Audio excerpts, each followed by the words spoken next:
There are 10 gigantic mistakes that people make when they move to the Philadelphia suburbs, and I'm going to break down the first 5 here and the next 5 in a second video, so make sure to watch until the end for one that's really going to surprise you. If you get some value out of this, you like what you hear, make sure to subscribe to the channel, hit the bell for notifications, and if you want to schedule a call with our team about how to avoid these mistakes, you can do that with the link in the comments. So, mistake number 1 when people move to the Philadelphia suburbs. And remember, Philadelphia is the 5th, 6th largest metro market, depending on what list you're looking at. We've got multiple counties, 4 collar counties right outside the city. There's a lot of things people don't think about when they move to a big market like this. And the first one is underestimating commute times. Because, one, school start times have changed all over the place, so now it's really difficult getting around.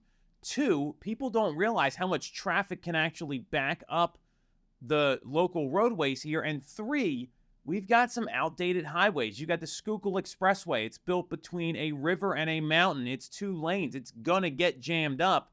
The Blue Route, 476, another major artery, goes from 2 to 3 lanes. And then you've got a lot of major roadways that are really small as it is. You got Lancaster Avenue, right? That's like 25, 35 mile an hour speed limit. These are just to name a few.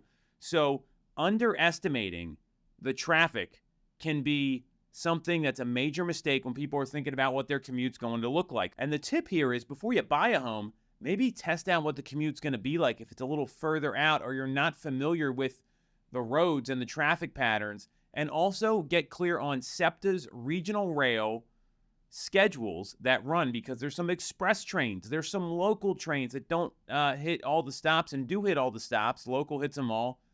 Express doesn't. You've got bus schedules. You want to know what the high-speed train line does. And there's all different SEPTA schedules and routes. That could help you shave some time off your commute. So that's mistake number 1 that people are making when they move to the greater Philadelphia area. The second one is not understanding property taxes. So I just told you there's 4 different collar counties right outside Philadelphia. Every single one of those counties has a different county tax rate. And every single school district has a different school district tax rate. Property taxes in Pennsylvania are made up of 3 different components. You got your state tax, your county tax, and your school tax. And the school districts, depending on what kind of commercial space they have, could be higher or lower. As an example, Upper Merion School District, where the King of Prussia Mall, the 2nd largest mall in the country, exists, they've got lower taxes because the mall's there and sucks up all that tax base. Places like Wallingford, Swarthmore, who don't have any commercial real estate except Swarthmore College, which is a tax-free entity because it's higher education, or at least tax incentives are in place there. I'm not familiar with their tax code. The point is, there's nothing there that sucks up the tax base. They tend to have higher property taxes. Some school districts cost more money to run, so they have higher property taxes. The school tax is a component of that. So what you want to do, the tip here is to understand the school taxes. Go to a website like niche.com, understand the school ratings, where you want your kids to go. Some families move to the suburbs specifically for schools. You want to understand what the schools are offering and what it costs to live there. And that's a big mistake that a lot of people make. The number 3 mistake is choosing a neighborhood without knowing the lifestyle. So some neighborhoods are going to be quieter than others. Some are going to have more families. Some are going to have less families. That's all going to be relative to what you want. And they're going to have a little bit of a different vibe to them, right? Sometimes people are outside hanging out all the time. Others, people keep to themselves. And you may want to have like a walking distance small town. You're not going to know what the vibe of the neighborhood is like until you drive through there during off hours. If you're thinking about moving to a community, go through there on a Saturday afternoon. See what it's like on a Friday night. Go there during off hours and the people are actually around than maybe during the day when you're looking at the property, and you're going to be able to understand exactly what that community is going to be like. You want to know what your neighbors are like, and you can't pick your neighbors. You can understand the neighborhood. So spend those off-hour times exploring the neighborhoods that you're thinking about. Mistake number 4, not understanding the need for a car, right? So in the greater Philadelphia area, you definitely need to have a car. I'm going to be very clear with you on that.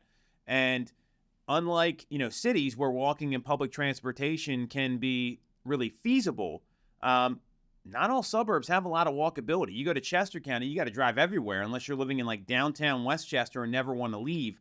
So it is a car dependent community and a car dependent metro area.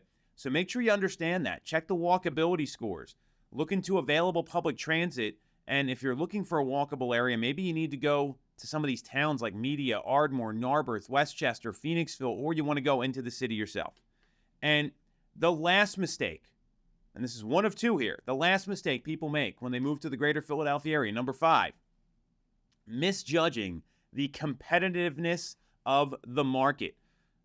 Suburban markets outside Philadelphia are highly competitive right now. And those in top-rated school districts, those close to Philadelphia, those with certain types of homes, it's very competitive at price points.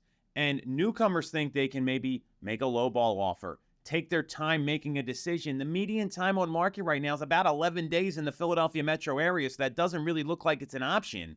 So, and when you look at the list to sales price ratios, we're in November of 2024 here. Year to date, we're seeing the average home in the suburban market is going for 100.6 to 100.7% of the asking price.